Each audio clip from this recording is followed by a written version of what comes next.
याद रखो, पिछले साल मैंने कहा था 2025 आसान नहीं होगा, और लोगों को तब समझ नहीं आया था।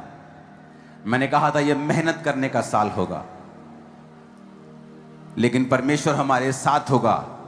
और उसकी जय जो हमें मिली है, यह बताती है कि शैतान शर्मिंदा है और परमेश्वर के वचन पूरे हुए। परमेश्वर ने मुझसे कहा है 2026 के लिए, आप लोगों के लिए, आप लोगों के लिए, अगर आप चाहते हैं कि 2026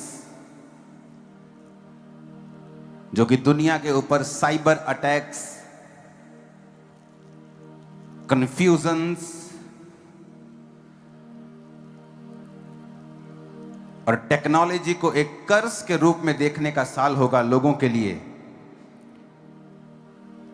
लेकिन परमेश्वर ने आपके लिए मुझे एक वचन दिया है।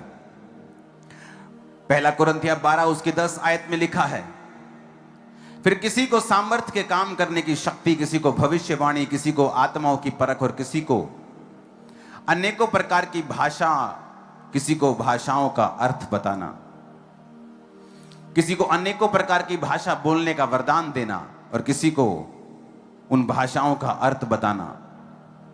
पहला कुरिन्थियों 14 उसकी 2 से 4 आयत में लिखा है, क्योंकि जो अन्य भाषा में बातें करता है वह मनुष्यों से नहीं परंतु परमेश्वर से बातें करता है, इसलिए कि उसकी बातें कोई नहीं समझता, क्योंकि वो भेद की बातें आत्मा में होकर बोलता है। जो भविष्यवाणी करता है वह मनुष्यों से उन्नति, उपदेश और शांति की बातें कहता है। जो अन्य भाषा में बातें करता है वो अपनी ही उन्नति करता है। जो भविष्यवाणी करता है वो कलीसिया की उन्नति करता है। मरकुस 16 उसकी 17 आयत में लिखा है, विश्वास करने वालों में निशान होंगे कि वो मेरे नाम से दुष्ट आत्माओं को निकालेंगे, वो नई नई भाषाएं बोलेंगे।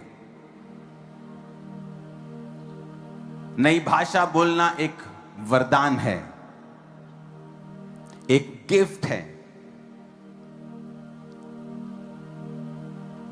और परमेश्वर ने मुझसे कहा है 2026 में जो लोग बचना चाहते हैं, जो लोग जीत प्राप्त करना चाहते हैं, जो लोग सुपरनैचुरल मिरेकल्स को, हीलिंग्स को, इनकाउंटर्स को परमेश्वर के संग महसूस करना चाहते हैं, वो 2026 में आज तक जितना आप गैर भाषा में नहीं बोले उतना 2026 में बोलिए।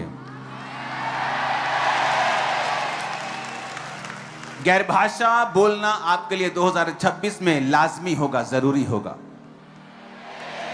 और अगर आपके पास पवित्र आत्मा का यह वरदान नहीं है तो आज जब वर्शिप होगी, परमेश्वर का आत्मा आप पर उतरेगा।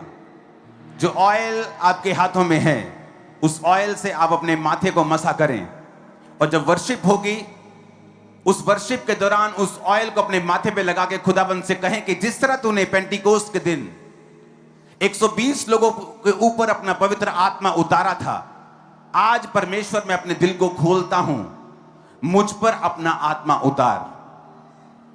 जीसस ने कहा जो अन्य भाषाओं में बातें करता है वो अपनी ही उन्नति करता है। पहला कुरिन्थियों 14 उसकी 4 आयत, जो अन्य भाषाओं में बातें करता है वो अपनी उन्नति करता है।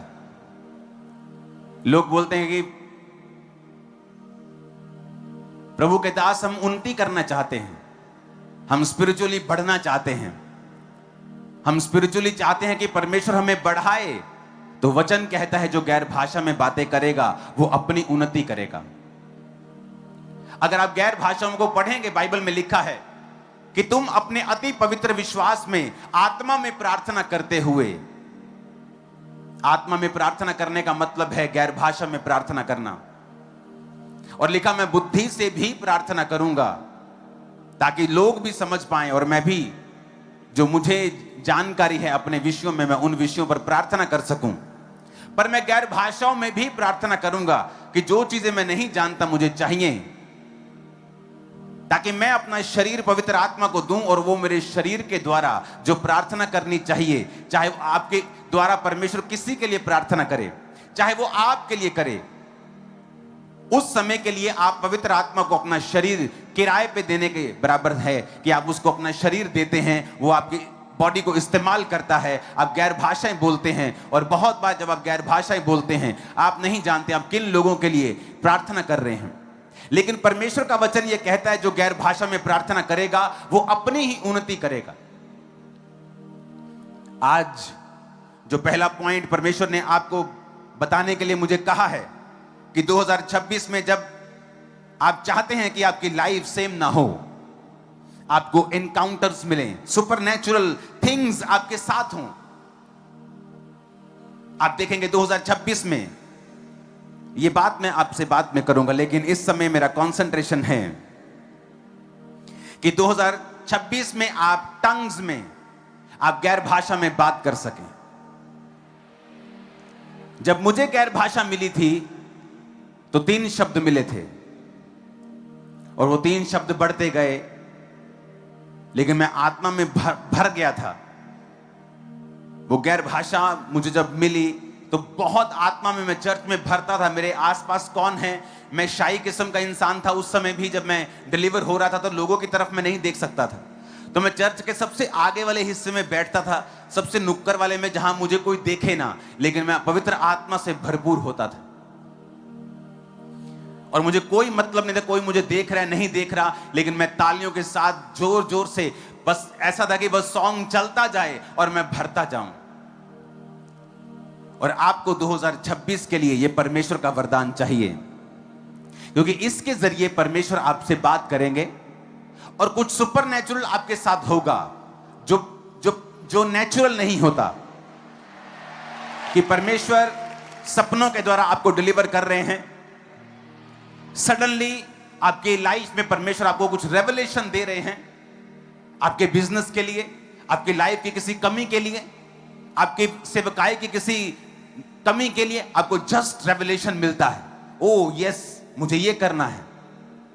सडनली आपके परिवार के लिए, आपकी सेहत के लिए, आपके बच्चों के लिए, आपके पति के लिए, आपकी पत्नी के लिए, जब आप गैर भाषा में बात करते हैं तो हेवन इंटरवीन करता है, क्योंकि वचन ये कहता है, वचन कहता है जो अन्य भाषा में बातें करता है वो मनुष्यों से नहीं परंतु परमेश्वर से बातें करता है, क्योंकि उसकी बातें कोई नहीं समझता, क्योंकि वो भेद की बातें आत्मा में होकर बोलता है।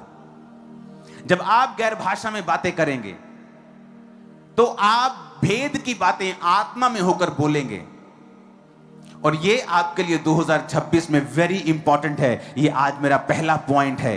कोई भी चर्च का व्यक्ति, कोई भी इस मिनिस्ट्री का व्यक्ति, कोई भी सुनने वाला मसीही 2026 में बिना गैर भाषा के ना हो।